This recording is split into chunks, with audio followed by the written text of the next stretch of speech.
Hello दोस्तों, राधे राधे। मैं कुमार सौरभ आप सभी का स्वागत करता हूं आपके अपने आदिश्री क्लासेस में। दोस्तों, आज का अपना टॉपिक है व्हीटस्टोन ब्रिज। व्हीटस्टोन ब्रिज को हम लोग सॉल्व करते हैं बाय किरचॉफ्स मेथड। तो आज हम लोग इसके हर कंसेप्ट पे बात करेंगे और यह हमारे एग्जामिनेशन के लिए बहुत इंपॉर्टेंट टॉपिक है, जेई में भी और नीट के लिए भी। तो आइए हम इसे डिफाइन करते हैं। हम लोग मेनली व्हीटस्टोन ब्रिज का डिफिनीशन देखेंगे, फिर किसके ऊपर काम करता है इसका मतलब प्रिंसिपल देखेंगे, और फिर देखेंगे व्हीटस्टोन ब्रिज का जो सर्किट है उसका कंस्ट्रक्शन, और किस कंडीशन में व्हीटस्टोन ब्रिज को हम बैलेंस्ड बोलेंगे और किस कंडीशन में हम व्हीटस्टोन ब्रिज को अनबैलेंस्ड बोलेंगे। यह अपना मेन वर्क है जिसके ऊपर हमसे न्यूमेरिकल पूछा जाता है। पहली बात, हम लोग डिफिनीशन को क्लियर करते हैं।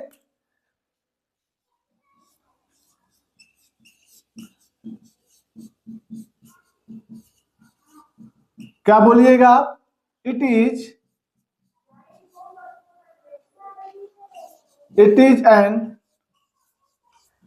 इलेक्ट्रिकल सर्किट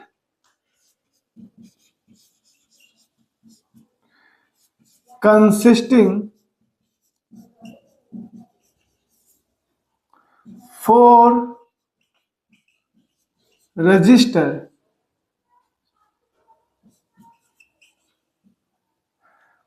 आगे uses to accurately measure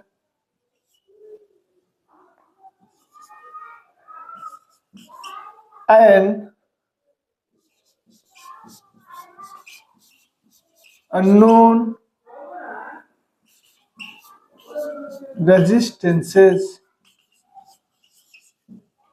unknown resistances को मेजर करना होगा तो हम लोग यूज करते हैं व्हीटस्टोन ब्रिज का। अब इस व्हीटस्टोन ब्रिज में 4 रजिस्टर लगे होते हैं और करंट का सर्किट में मेजरमेंट करने के लिए एक अलग से हम डिवाइस लगाते हैं जिसे गैल्वेनोमीटर कहते हैं। और गैल्वेनोमीटर एक्यूरेटली यह बताता है कि जिस ब्रांच में गैल्वेनोमीटर लगा हुआ है उस ब्रांच से करंट पास कर रहा है कि नहीं कर रहा है। तो हम लोग बात कर लेते हैं प्रिंसिपल के ऊपर। दूसरा अपना जो इंपॉर्टेंट पॉइंट है वह है प्रिंसिपल। तो आप बताओगे null deflection. Null deflection principle के ऊपर यह काम करता है। अब नल डिफ्लेक्शन का मतलब क्या होता है और डिफिनीशन का क्या मतलब होता है, ये दोनों कंसेप्ट क्लियर होंगे कंस्ट्रक्शन जब हम लोग करेंगे व्हीटस्टोन ब्रिज का। तो हम तीसरा पहलू पे बात कर लेते हैं,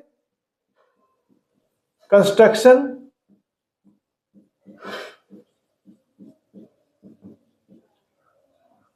देखिए मैंने क्या बोला डिफिनीशन में, इसमें 4 रेजिस्टेंस होते हैं, 1 2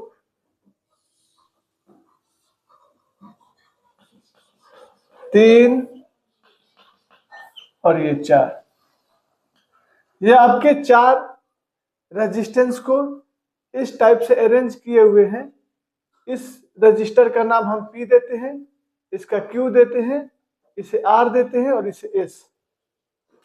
और मैं यही बोल रहा था P और R जिस पॉइंट पे इंड टू इंड कनेक्टेड है और Q और S जिस पॉइंट पे इंड टू इंड कनेक्टेड है, इनके बीच में हम लोग लगाते हैं एक डिवाइस जिसे बोलते हैं गैल्वेनोमीटर और G से डिनोट करते हैं।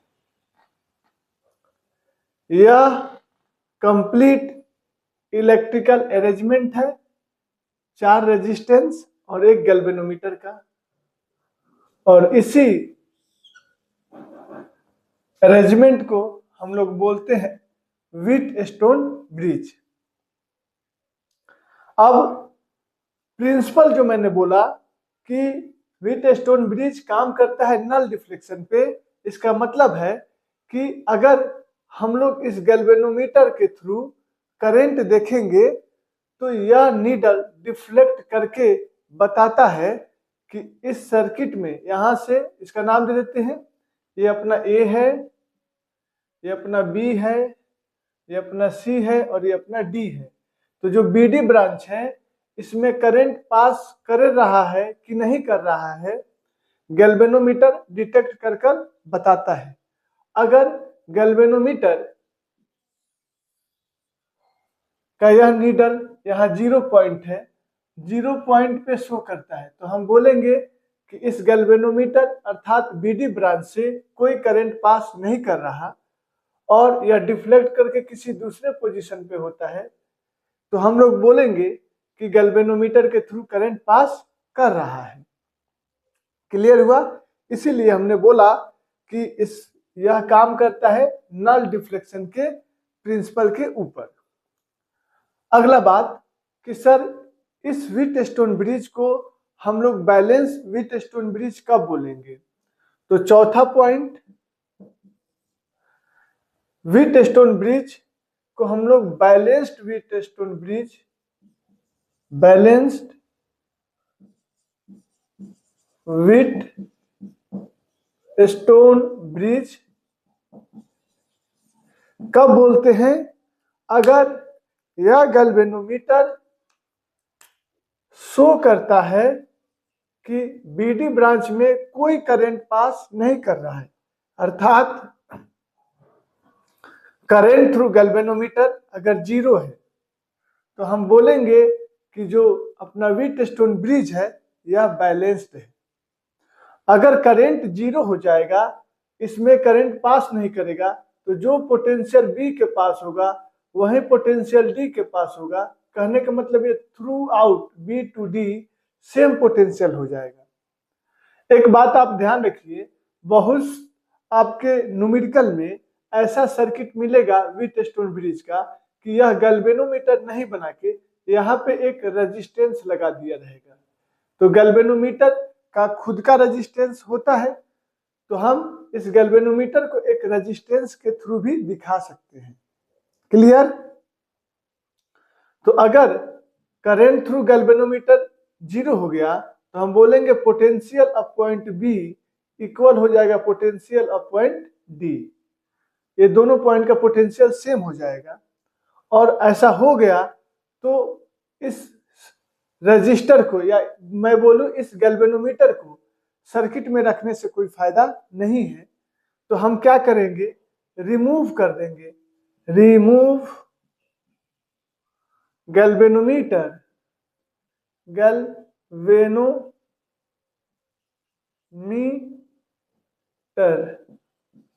From circuit.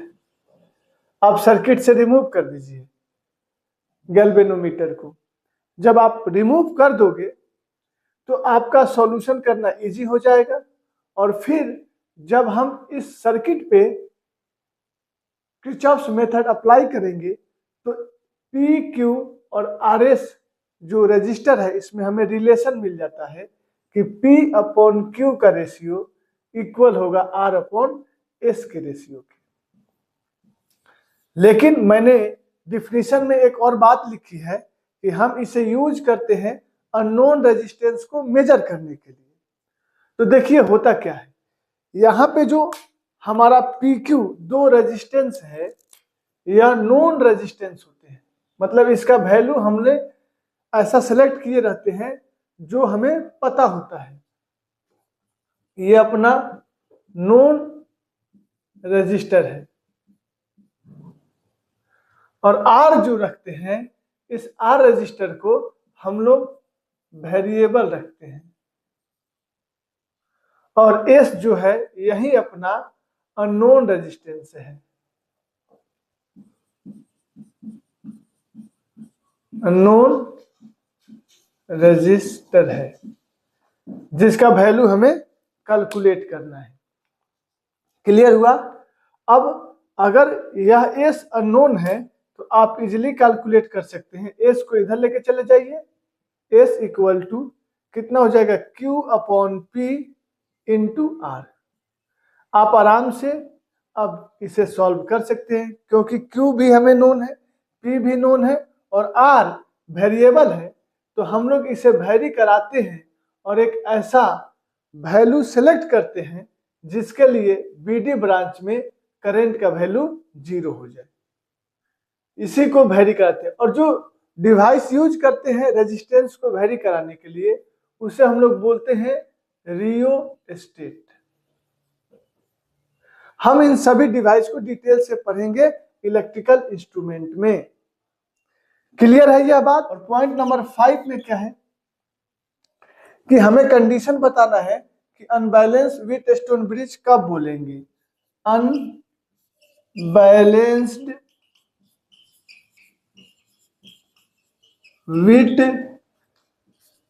व्हीटस्टोन ब्रिज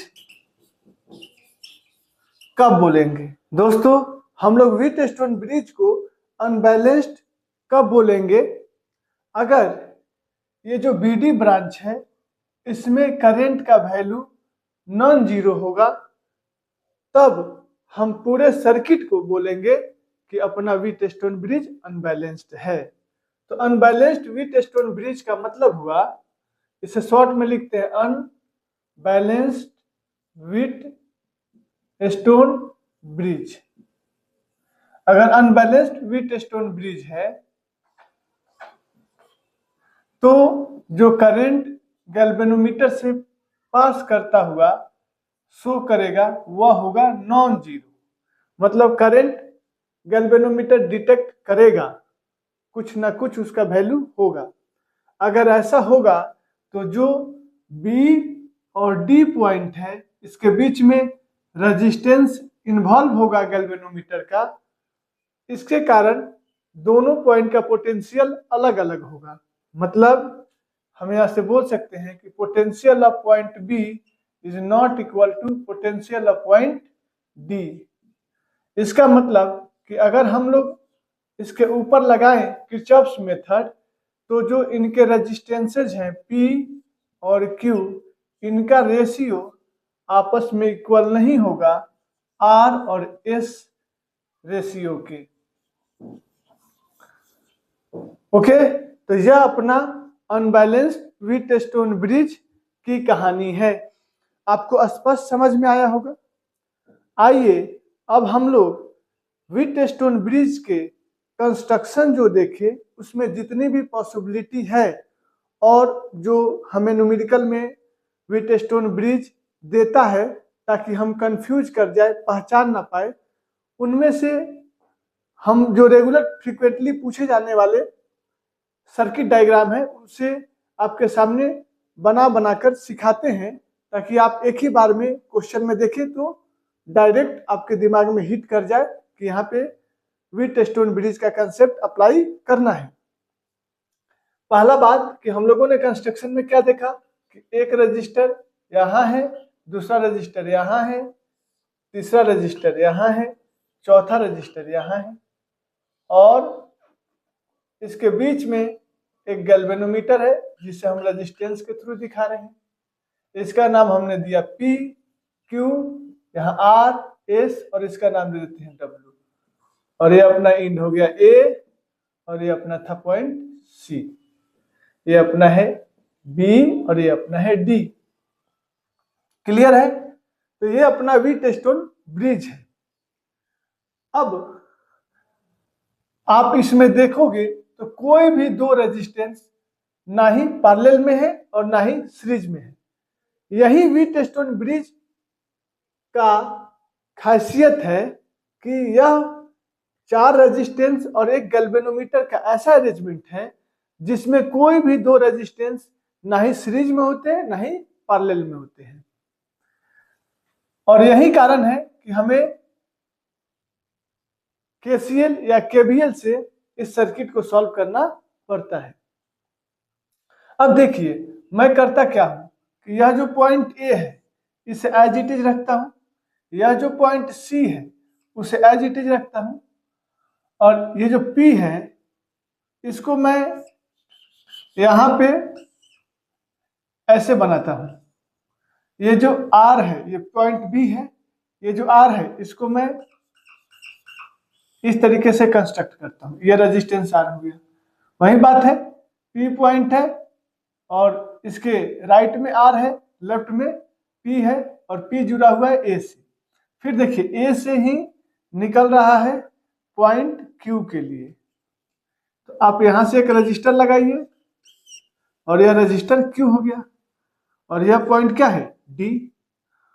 फिर सी और डी के बीच में एक रजिस्टर है एस, यह अपना है एस, और बी डी के बीच में गैल्वेनोमीटर आ गया जिसका रेजिस्टेंस हम लोग डब्ल्यू से दिखा रहे हैं। तो आपको ऐसा सर्किट भी बनाकर देगा तो आपको कंफ्यूज नहीं होना है, यह भी व्हीटस्टोन ब्रिज ही है। और एक अरेंजमेंट है, देखिए हमने एक रजिस्टर लिया यहाँ पे, दूसरा रजिस्टर लिया, तीसरा रजिस्टर लिया, ये अपना पॉइंट है ए, यह पॉइंट है सी। अब देखिए ए टर्मिनल से हमने एक वायर लिया और इसमें जुड़ा हुआ है पी, यह पी, और पी कहां पे गया है, आ गया है यहां पॉइंट है बी, बी पॉइंट आ गया। फिर देखिए ए पॉइंट से ही क्यू, और कहां पे जुड़ा हुआ है डी से, तो यह पॉइंट सेलेक्ट कीजिए और यहां पे एक रेजिस्टेंस लाइए और यहां पे मिला दीजिए। क्लियर है? और यह पॉइंट अपना डी बना दीजिए। तो बी और डी के बीच में, बी और डी के बीच में क्या है, डब्ल्यू है। और देखिए ए से एक जुड़ा हुआ पी है और ए से एक जुड़ा हुआ यह अपना क्यू हो गया, और क्यू का एक इंड जाके डी से मिला है, वैसे ही पी का एक इंड जाके बी से मिला है, और बी और डी के बीच में डब्ल्यू है जो गैल्वेनोमीटर रेजिस्टेंस शो किए हैं।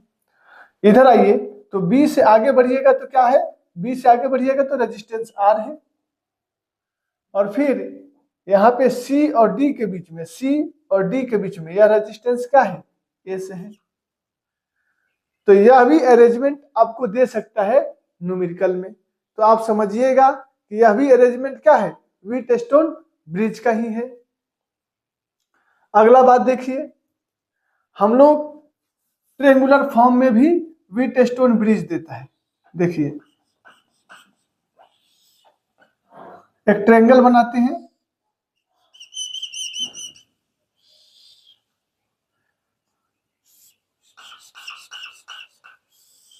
यह 3 रेजिस्टेंस हो गया। क्लियर? अब देखिए हम इस पॉइंट से एक रेजिस्टेंस निकालते हैं और इस पॉइंट से एक रेजिस्टेंस निकालते हैं, और यह अपना टर्मिनल ए है।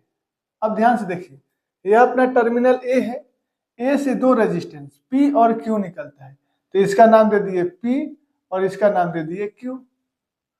और पी का एक टर्मिनल जाके मिलता है बी से, देख रहे हैं ए से आया और दूसरा टर्मिनल बी से मिला।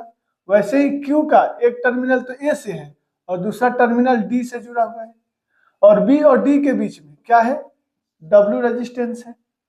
क्लियर है? आगे आइए, अब यहां से एक सी निकाल दीजिए, ये सी है, और सी टर्मिनल से एक रेजिस्टेंस आर है तो यह आर हो गया, और दूसरा रेजिस्टेंस एस है तो एस हो गया। तो अगर ऐसा अरेंजमेंट दिखता है तो भी आप समझिए कि यह व्हीटस्टोन ब्रिज ही दिया हुआ है। और भी पॉसिबिलिटी है, देखते हैं।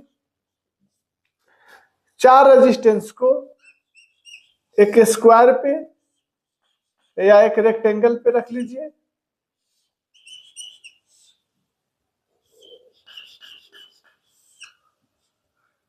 क्लियर है? अब देखिए यह जो इंड है इसको बना दीजिए ए, ए से 2 रेजिस्टेंस है, एक P और एक Q, तो ये हो गया P और ये हो गया Q। P का एक इंड जाके मिलता है B से, Q का एक इंड आकर मिलता है D से, और B और D के बीच में एक रेजिस्टेंस है, कितना का? W का।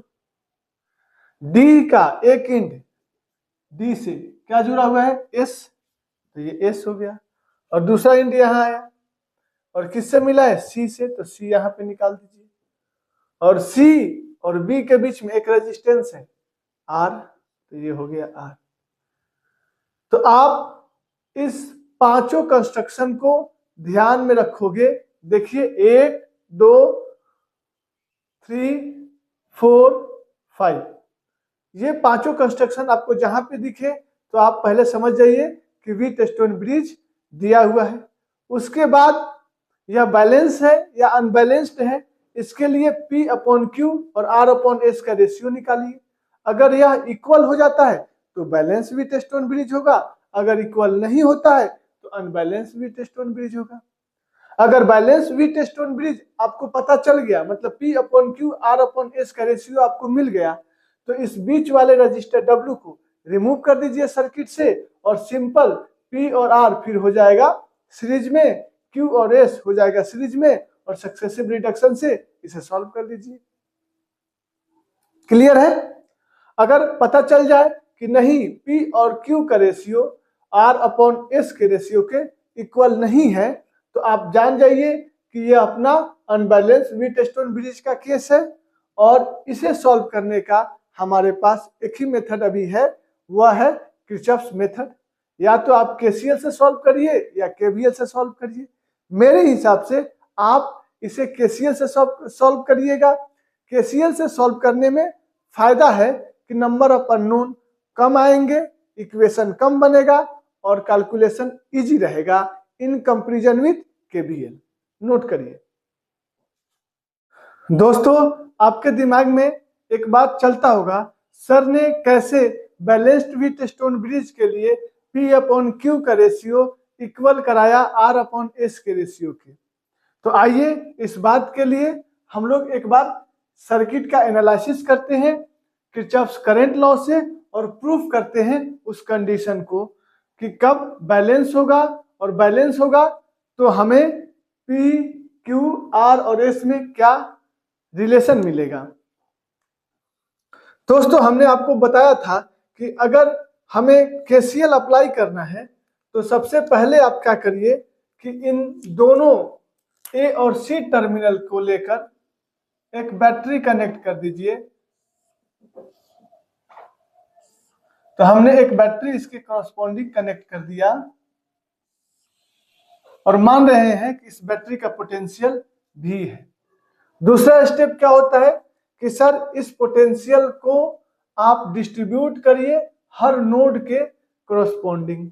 तो हमने लिया ये V है, हमने मान लिया इस साइड रेफरेंस पोटेंशियल, तो 0, तो इधर क्या हो जाएगा potential V।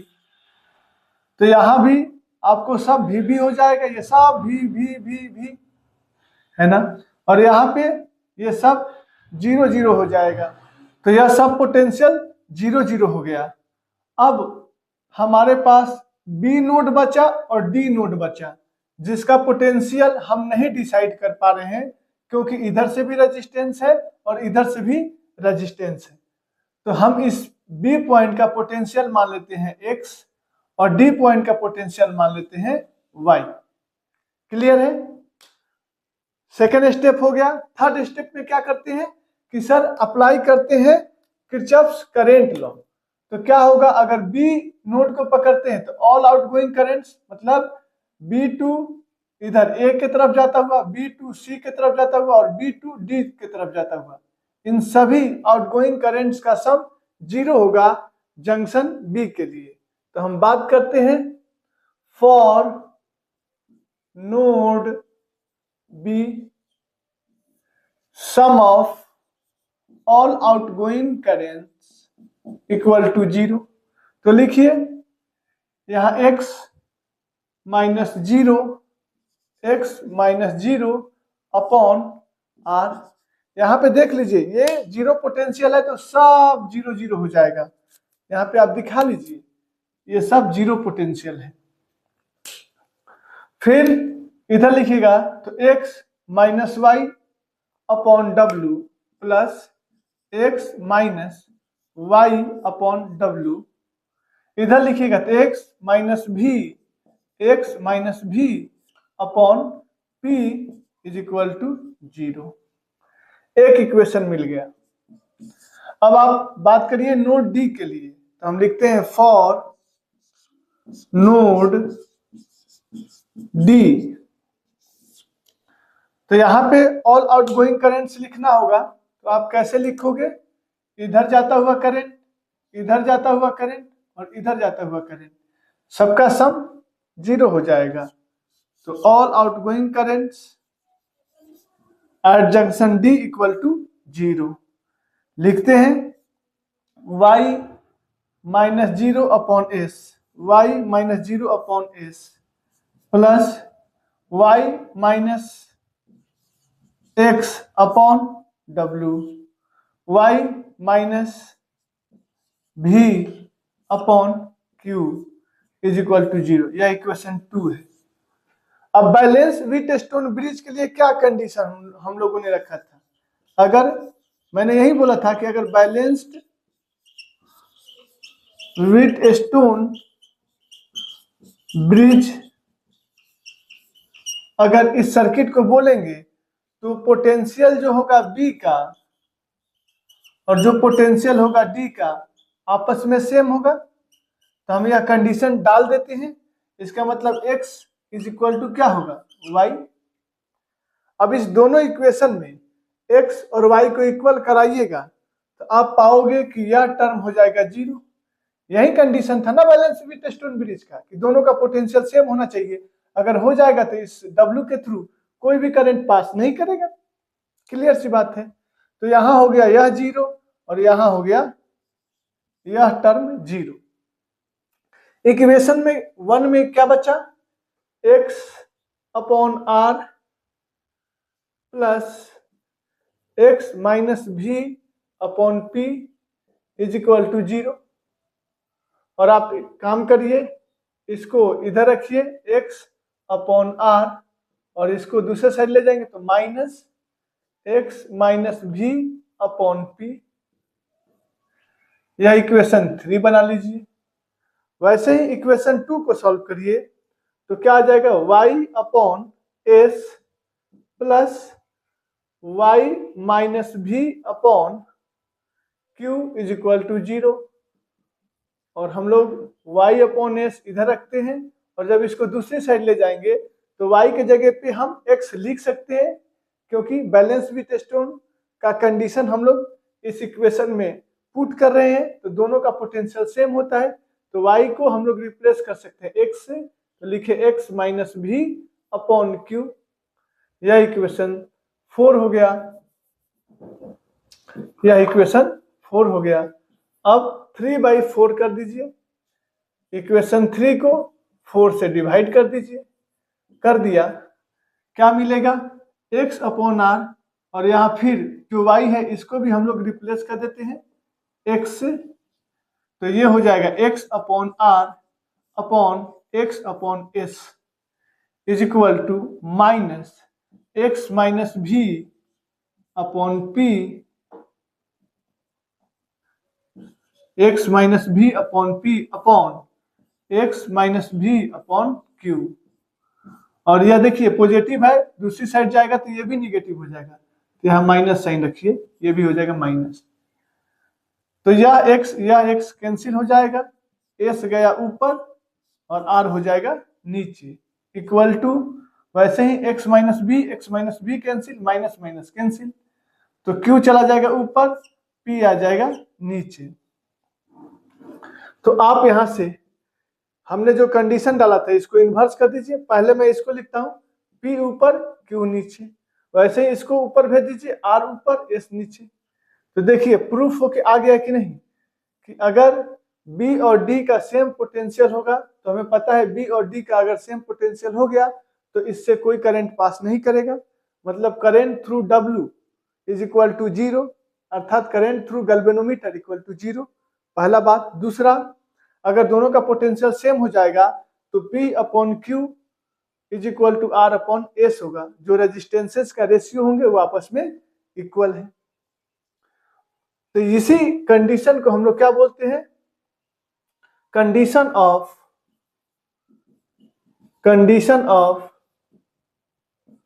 Balanced Wheatstone bridge.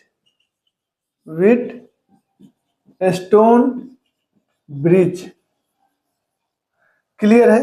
अगर व्हीटस्टोन ब्रिज अनबैलेंस्ड होता तो क्या हो जाता है, अनबैलेंस्ड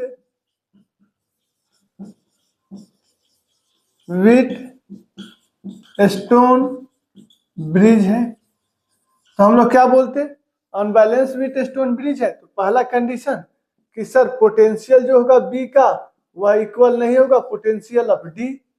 इसका मतलब हुआ कि करंट जो होगा थ्रू डब्ल्यू या इसी को बोलो करंट थ्रू गैल्वेनोमीटर जीरो हमें नहीं मिलेगा। अगर करंट जीरो नहीं मिलेगा तो हम बोल सकते हैं कि जो हमारा रिलेशन आया P का अपॉन Q, जो P अपॉन Q का रेशियो है या इक्वल नहीं होगा R अपॉन S रेशियो के। फिर इसे कैसे सॉल्व करते, तो सिंपली जो हमें ये दो इक्वेशन मिला है फर्स्ट और सेकेंड, इन दोनों इक्वेशन से x और y का वैल्यू निकालते और फिर हमें सारा पॉइंट का पोटेंशियल पता चल जाता। फिर x और y का जब हमें पोटेंशियल पता चल गया तो जितने भी इलेक्ट्रिकल पैरामीटर अब हमें पूछे जाएंगे इस सर्किट से रिलेटेड हम सब कुछ बता देंगे, है ना। तो ये पूरा कंसेप्ट आपके सामने रखा, इजी है। कभी कभी कोई बुक एक और ये बैलेंस वाला कंडीशन लिख के देता है, आप कंफ्यूज नहीं करिएगा। कैसे, देखो ये P है तो ये P रखा और R को हमने नीचे भेज दिया तो यहाँ R हो गया इज इक्वल टू Q को यहाँ भेज दिया ऊपर और S यहाँ पे है। तो कोई ये भी बोलता है कि P अपॉन R का रेशियो Q अपॉन S के रेशियो के इक्वल होगा। तो देखिए वो भी बात, इसको अगर अरेंज करेंगे तो हमें निकल के आता है। ओके, नोट करिए।